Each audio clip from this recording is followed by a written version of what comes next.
ҳамин манзараро азизои худо мегӯянд ки вақте инсон ҳамун лаҳзаи ҷон кандан як бародарша мебинад ё як наздикша мебинад, мегӯяд ҳамура нигоҳ кардан бисёр андешҳои баде ки дар нафси мо ҳаст, бисёр ниятҳои нопоке ки дар нафсҳомон аст. вақте ҳамура мебинем дигар бародаро ҳамин ҳатто дилет ай дунё дигар мемонад. вақте мақсад мебинад инсон ки ҳамин марга ки мебинад, ҷон кандана мебинад, пайғамбар гуфт инна лилмавти сакарот, марг ба худаш бисёр сахтиҳо дорад.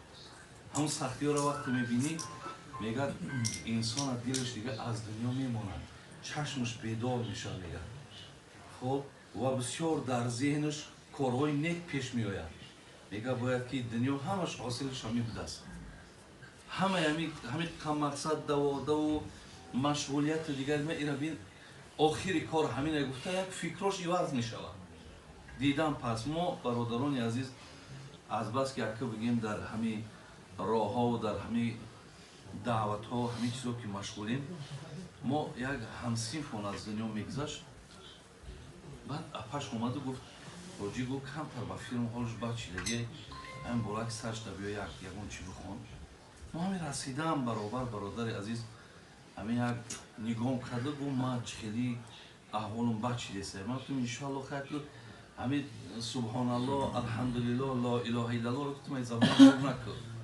ҳаминро гуфтам биги бародари азиз дар масъало мекард ки вақте ки мебинед ки натонист гуфта худтон бигед ла илоҳаиллаллоҳ, лекин агар тавонист гуфтан хоб ура далолат шукед ки то ҳамин калимаро гуфтан гирад. зеро пайғамбар мегӯяд ман кана охира каломи ла илоҳаиллаллоҳ дахала алҷанна. касе охирон калимаи ҳамин дунёш ла илоҳаиллаллоҳ бошад ва ҷаннат меравад. зин лиҳоз мегӯяд агар натонист бигед, зеро дар гӯшуш вай мешнавад. фақат ин қадаре ки қуввати мақсад забонша дар ҳаракат даровардан надорад. баъдан ман вақте ӯро талқин ки кардем гуфтем ҳамин бовар кунем бародарони азиз ҳеҷ вақт ай пеши чашми мо ҳамун тариқи ҷон кандани бачаи ҷавон намерад ки ба андозаи мақсад ҳамин дар ҷога мегӯяд ҳамин касе ами боло дастош мегираву дар замин мезанаш. ҳамин ай замин ҳамин парида парида парида ахир ранги чихедам як одами сиҳате ки пешҳо мекунад давлени қати ҳамун қати пешҳош баромаду баъд яке рӯ шида ба ҳамун мақсад аҳволи ӯро агар касе медид ба худо қасам дигар мумкин баъзе камтарак агар ситораш тунуктарак мешид девона мешид. хеле хеле и азизои худо беҳуда моро намегӯянд ки ҳамин мурдаҳоро бирем бибинем ҷон кандана. ай вақташ дар тоҷики мо мегуфтанд ки ҳамин сета гур бояд биканӣ ё сета мурдаро бояд бишӯӣ. ака мақсад чи агарчи дар шариат не фарзе не воҷиб, вале дидани ҳамонҳо мақсад шояд дар тия тағйирот я табаддулот биёрад. ва сеюм чизе ки бародарони азиз дар мо дилҳомона аз торикиҳо сахтиҳо наҷот медиҳад ин нишастан дар суҳбати аҳли илм. якум агар ёди марг бошад, дуюм дидани ҷон кандан бошад, сеюм нишастан дар суҳбати аҳли илм, дар суҳбати одамое ки донишманд бошанд. хоб яъне бисёр фаҳмшон зиёд аст, донишшон зиёд аст. аз онҳо мақсад ягон баҳраву ягон некиро шунидан то мисол бисёри мушкилотое ки ҳаст бародари азиз мешавад онҳоро бо тариқи шунидан бо тариқи гӯш кардан мақсад бартараф кардан. ҳақиқатан аку шумо ҳамат бародарои моем, шумо ҳамат бигем мо аз ҳама як диёрем, ҳамаи мо шумо зодаи мисол тоҷикистонем. вале вақте ки як нафари бегона эрод мегира аймо ҳар одаме набоша бояд номусаш барад. ки як одаме ки на мисол ба мардуми мо ҳай ба миллати мо ҳай ягон наздикӣ надораву вақте мешинаву эрод ай тоҷик мегирад, эрод ай мардуми мусалмон мегирад, ҳар як одам ака ман нава ҳар кас чӣ хеле мисол чиз шай моро намефорад. моро намефорад ки мақсадам як кас эроди моро бигира ё камбуди моро мисол бегона боша мисол бигад, лекин худи ҳар чизе ки мегад намегад, ин худира гапаш, нияташ инҳош бо дигар аст. вале аз бегона ранги ғараз дора, ранги мақсад дора. вале ба ҳар ҳолам аз ҳамин камбуди мо ҳаки забони ино мақсад дар ҳамин масъала дароз шидагӣ. як ҳадис аз пайғамбар мехонам, бародаро дуом мекунем. ҷаноби ҳазрати Анас ривоят мекунад ҳадиса, имом Тирмизӣ, имом Абу Давуд дар китобҳои маъруфу машҳури худшон меорад. мегӯяд ламмо уриҷа би, ай шаби мероҷи ҳазрат гап мезанад, шабе ки пайғамбари нозанин бо даъвати илоҳӣ пеши аллоҳ рафт. мегӯяд ламмо уриҷа би марарту биақвомин лаҳум азфор мин нуҳос. мегӯяд ман ба пеши як қавме гузаштам, пайғамбар мегӯяд ҳамром ҷабраил буд. ин бародарои азиз ҳадиси мӯътабар, чизе ки ҳазрат бо чашми сар дидагие. мегӯяд ба пеши як қавм гузаштам ки ҳамин нохун дорану, лекин нохунҳош ай материал нест. материалш гуфт мин нуҳос. нуҳоса дар луғат бибинед агар мис, материали мисин. ай мис мақсад ҳамун нохун кардагӣ будааст. яхмишуна вуҷӯҳаҳум ва судураҳум.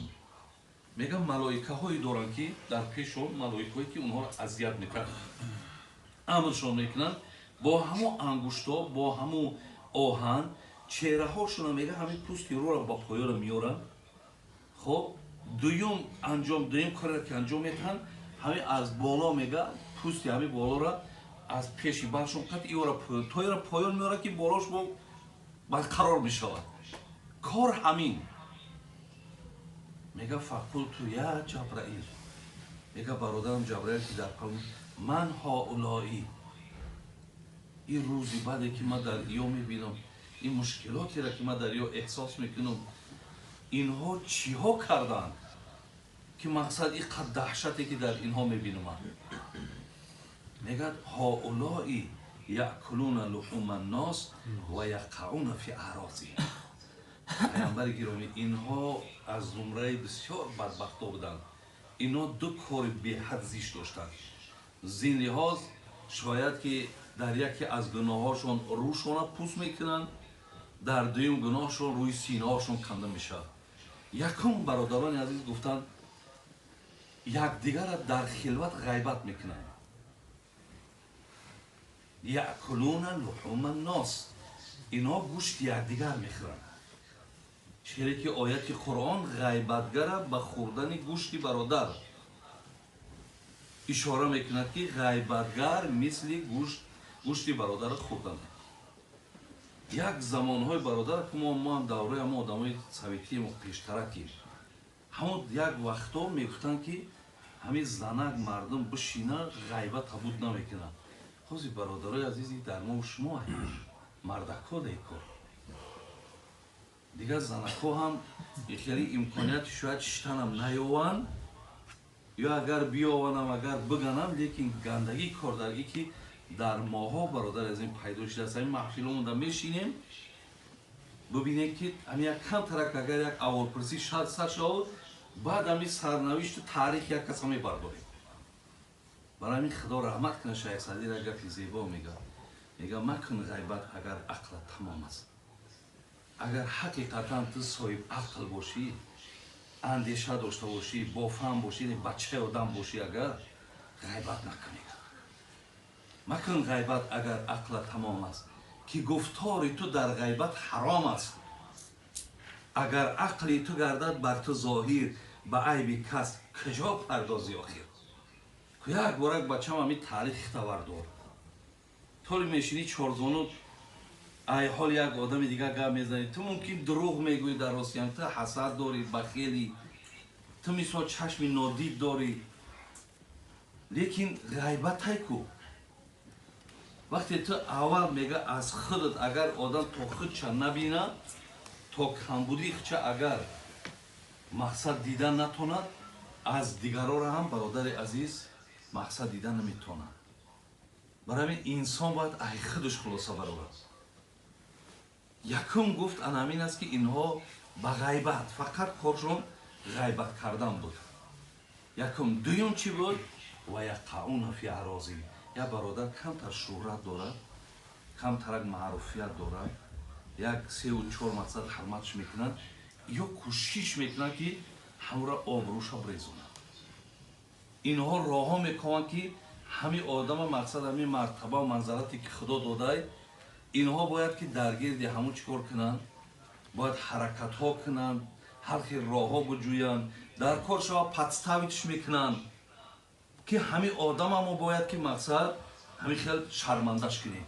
گفت این بدبختایی که میبینی قطار شدگی یا جای دلسوزی ندارن، یا را زیبشان همیه، یا در دنیا بسیار بدبخت بودن، یا بسیار ناراحت کردن. ولی در شانوی کمیت اگرم که گپا را میشنوید ناراحت نمیشین.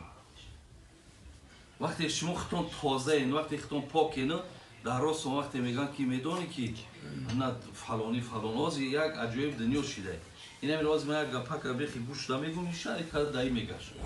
یگان گپ دیگر از پنهان نمونده. برای همین برادر عزیز میگه 2 نفری که در همین احوالن که با چشم سر حضرت اونها را دیده است، به همین احوال گرفتار بوده. ما میتونیم اگر برادر عزیز ما هم پیرو یمونا باشیم، ما هم در صف یمونا میریم اشتراک میکنیم.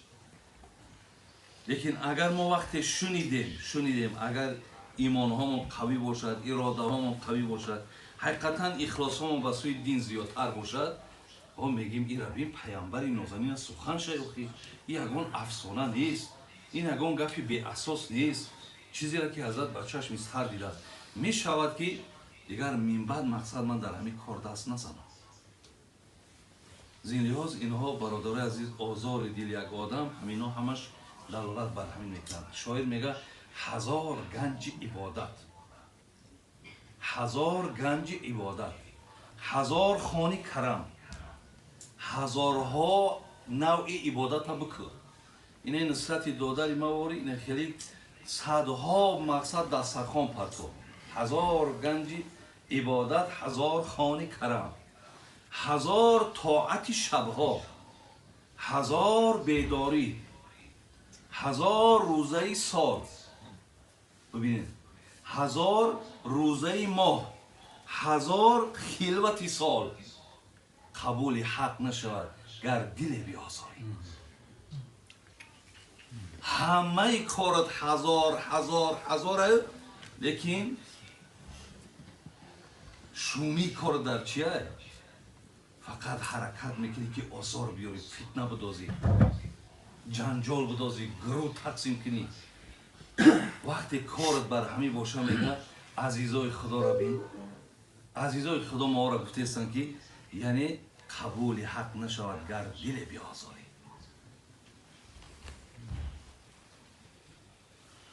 چون انسان را نباشد فضل احسان، چی فرق از آدمی تا نقش دیوار؟ به دست آوردن دنیا هنر نیست، یکی را میتوانی دل به دست آورد. برای این برادران عزیز و گرامی، من هم یک فرزند شمایم، من هم یک برادر شمایم. ما هم فقط همین ارادمون، ما الله را سپاسگزاری میکنیم که خب در هر جایی که دشواره سبکای خی الله مهربان مقصد همین راه دا برده ایمان یا همین خیلی امکانیت شرایط برای ما مهیا کرده است. میریم یک قال الله میگیم، قال رسول الله میگیم، برای گفتگی ما ثواب میگیریم، شنیدگی هم برای شنیدگیشون ثواب میگیرن. با یک جای دعا میکنیم که خدا توفیق عمل کردنشان بتمان. بعد به هر حال دلمونم هیچ وقت نمیبرداره که در مثال بین مردم ما همخیلی بعضی نفهمی ها و بعضی مثال چیزهایی را که اکی یک کار گفت همین دامناز میگه تو تلمول کمان تشه، یک کسا میبینی برادر پولدار الله میگه ما دادمش، که جنگواری دید ما جنگ من دادمش و تو ندادهش کو. این ما برای این همین چیز همین بسیارتر ولی بود میگم اگر